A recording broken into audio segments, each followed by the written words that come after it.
안녕하십니까, 강영천입니다. 오늘은 어쩌다 보니까 제가 방구 이야기를 하게 됐습니다. 근데 재밌는 내용이 좀 있습니다. 한번 들어보시죠. 제가 함께 다이빙을 오랫동안 같이 했던 친구가 이런 질문을 보내네요. 오랜만에 연락드리네요. 지금 세부에서 다이빙을 하고 있는데 좀 생뚱맞은 질문을 드리겠습니다. 50대 들면서, 이 친구가 지금 50대에 들었구나. 네, 방구가 자주 심하게 나오기 시작했는데, 특히 다이빙 투어를 진행하다 보면 유난히 심해져서 회원분들에게 신뢰를 저지르는 경우가 많아집니다. 물속에서는 방구 껴도 표시 별로 안 납니다. 수도 입으면 공기도 안 나오고요. 식당 같은 데서 일하면 좀 곤란하겠죠.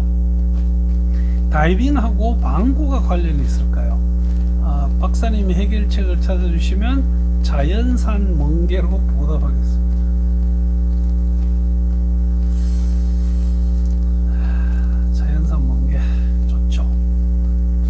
다이빙 안 하면 된다, 이런 답변만은 사양하겠습니다. 건강하세요. 다이버가 보내주신 질문이기도 하지만, 특히 하다 보니까 이게 방구 이야기를 하게 됐습니다. 그 방구에 대한 어떤 전반적인 이야기. 왜 방구라는 말이 입에서 나오면 입이 방글방글 거리죠. 그 다음에 이 방구가 아주 잦은 경우의 원인, 예방하는 방법이 있다면 그것도 소개시켜드리고, 이게 방구가 심해도 병원에 가야 될 경우도 있습니다. 그때는 어쩌면 좋을지. 하나, 그 방구를 참으면 건강을 해친다는 어떤 그런 속설이 있다고 봅니다. 그래서 그 이야기까지 해서 한번 요약을 해볼까 합니다. 우리 건강한 성인들은 하루에 방구를 한 5번에서 15번 정도 튑니다. 이런 정상적인 소화 과정에서 발생하는 어떤 가스와, 저희들이 밥을 먹을 때요, 음식을 삼킬 때마다 소량의 공기도 함께 삼킵니다. 이 공기들이 어디로 가겠습니까? 장으로 갔다가 나중에 장 끝부분에서 배출되는 거죠. 그래서 그것도 큰 역할을 한다는 거예요. 그래서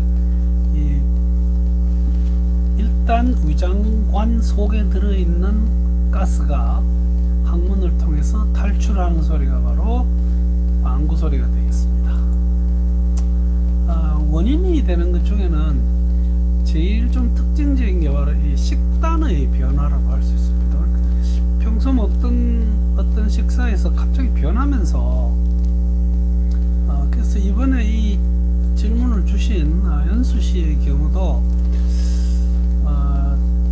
다이빙 투어만 가면 방구가 심해진다, 이렇게 말씀하시는 이유는 여기서 먹던 음식과 거기서 먹던 음식이 좀 변해서 그럴 수 있는 개연성이 있다고 봅니다. 그 다음에 어떤 음식물 중에서요, 탄수화물, 섬유소, 그 다음에 이 녹말이 특히 많이 들어가 있는 이런 것들을 먹으면 이게 장에서, 이 소장은 그냥 통과합니다. 이 대장에서 이제 소화가 되면서 박테리아가 얘들을 파괴하면서 가스를 만들어낸다고 되어 있죠. 그래서 지나치게 과식하면, 특히 이 섬유소가 높은 음식들은 저희들이 변비에 도움이 되기 때문에 또 너무 많이 먹게 되면, 예를 들어서 콩, 야채, 이런 것들요, 그 다음에 이 홀그레인이라고 그러죠, 전립이요, 이런 것들도 심하게 먹으면 방구를 많이 일으키게 됩니다. 그 다음에 이 삼당류라고 해서 프룩토즈, 락토즈 이렇게 그 당 종류의 음식이 방귀를 일으키고, 어떤 음식물에 대한 개인적인 과민증도 방구를 일으킬 수가 있습니다.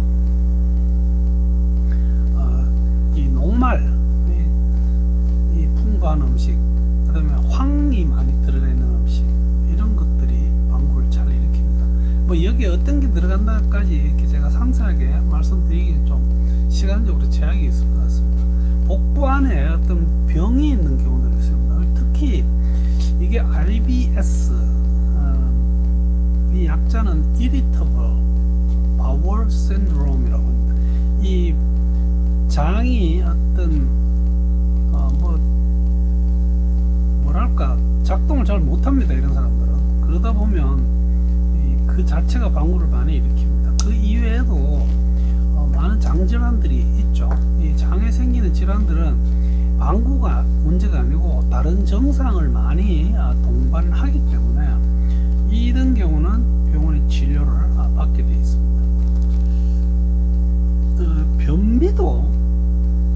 변비가 있는 사람들이 방구가 유난히 심해집니다. 즉 변비로 그 항문이 막혀도 공기는 계속 빠져나오는데 보통 이런 경우는 냄새가 지독하죠. 그 다음에 유당이 그 락토즈라고 하죠.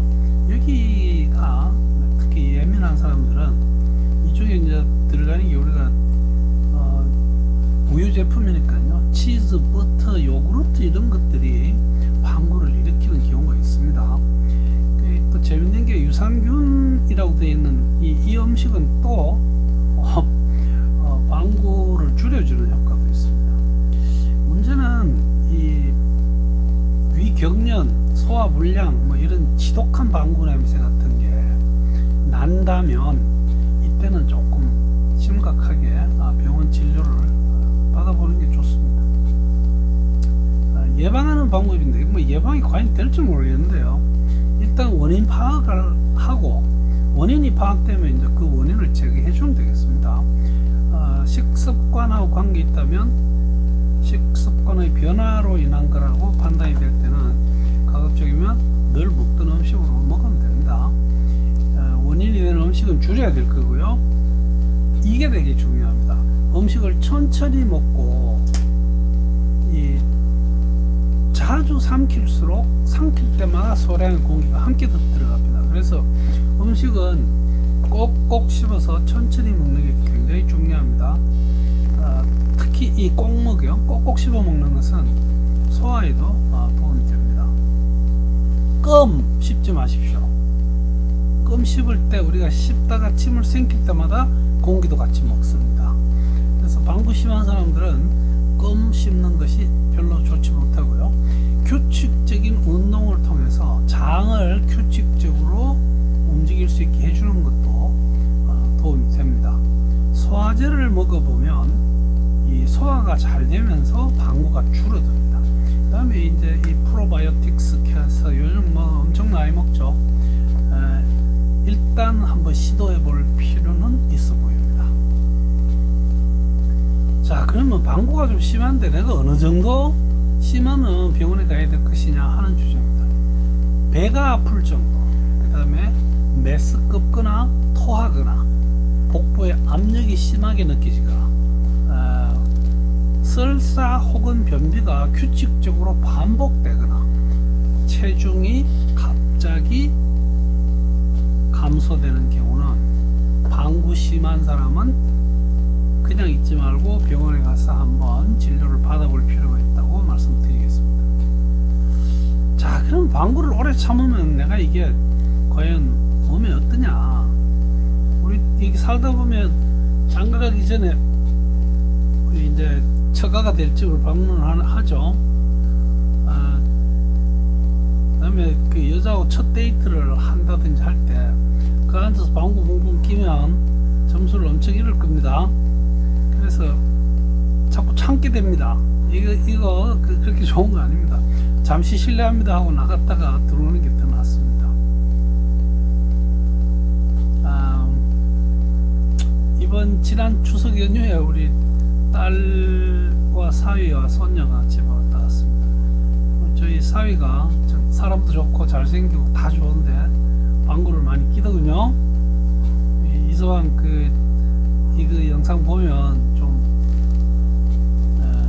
예방을 위해서 많은 노력을 기울이면 좋지 않을까요? 죄송합니다.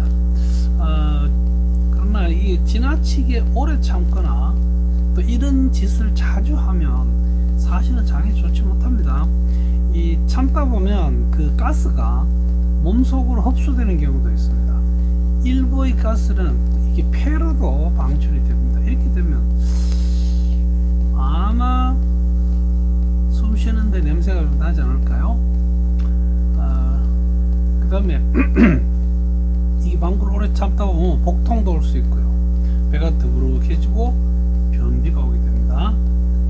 방구는 건강한 생리 현상이라는 것을 명심하시고, 내가 이게 자주 끼어도 내 혼자 있을 때 끼는 거 괜찮습니다. 근데 공공장소에서 중요한 자리에서 이럴 때는 제가 지금 속이 조금 불편해서 나가서 해소하고 오겠습니다, 이렇게 하고 나갔다 오면 오히려 점수를 딸 수도 있습니다. 그래서 너무 오래 참지는 마십시오.